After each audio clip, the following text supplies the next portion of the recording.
Now to the gripping case made famous around the world by Netflix. Two of America's most well-known inmates could be about to walk free from jail after a US judge reduced the sentences of the Menendez brothers.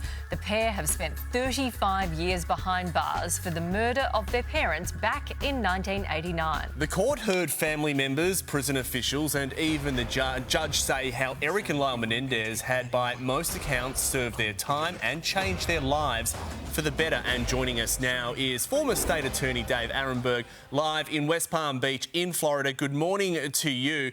This is one of America's most famous cases, or infamous cases now. What has been the response over there to news that the Menendez brothers could soon walk free? Well, good to be back with you, David and Nat. I like to consider myself the Tom Cruise of legal analysts here in... Okay. You are.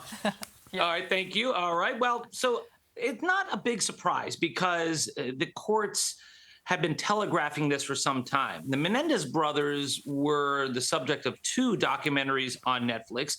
They got the attention of Kim Kardashian and other celebrities, and it became a cause celeb. So you had all this high-profile stuff pointing the spotlight at them, and it paid off because they are being treated differently than everyone else in their situation. Not many others who are sentenced to life get out in 35 years, but it looks like that's about to happen, in part because they were on good behavior for their 35 years, in part because of new evidence relating to the father's sexual abuse of the sons, not the mother, mind you, the father, but also a large part of this is because of the celebrity factor. Okay, so a lot of us do remember this case from the 90s, but a lot of people don't. It's new to them. Without Netflix, do you think they would be about to walk free? No, I do not.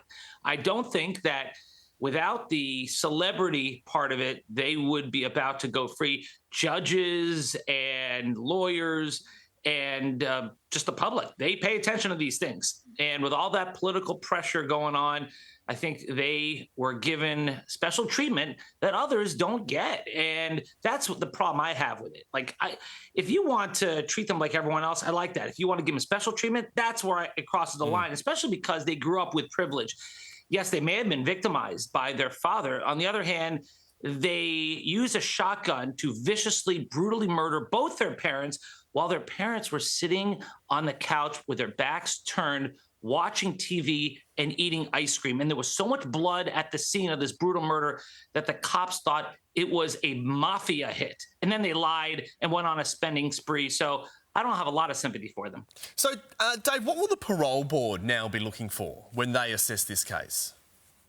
Well, one thing that's good that did come out that's new is that they did issue a very comprehensive apology like we have never seen before. This just happened yesterday where they apologized. They took ownership of all their horrific actions.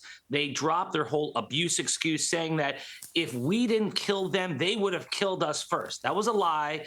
They dropped the whole thing of they deserved it. No, now they took ownership. They're ashamed of themselves. So that's good. And I think that's why the parole board will probably give them an early release, because that's what they wanted to see. They wanted to see remorse, and they got it. If they were being abused by the dad, is this something 35 years ago that would not have been taken seriously? It is a different day now. It's a good point. You always bring up the good legal points, Nat, and you did so again, because back then it was a different time. They were not allowed to bring up the abuse excuse. They were in the first trial, but not their second trial. And so had that been brought up, yes, perhaps this would have been a manslaughter case and not a murder case. But remember, that only applies to the father. What justification do they have to brutally slaughter their mother? In fact, the mother, who was hit 10 times by a shotgun, including many times in the face, she was crawling away when the brothers went outside to reload the shotgun and finish the job. It was really particularly heinous. And I'm glad that they took ownership of it, but still, I think that was murder, not manslaughter. And we've heard from the extended family, and they have universally now forgiven both of those boys. Yeah. So we'll have to wait and see what that parole board now says. Dave, the Tom Cruise of legal analysts over there in the United States, thanks for your time this morning. Yep. Thank you.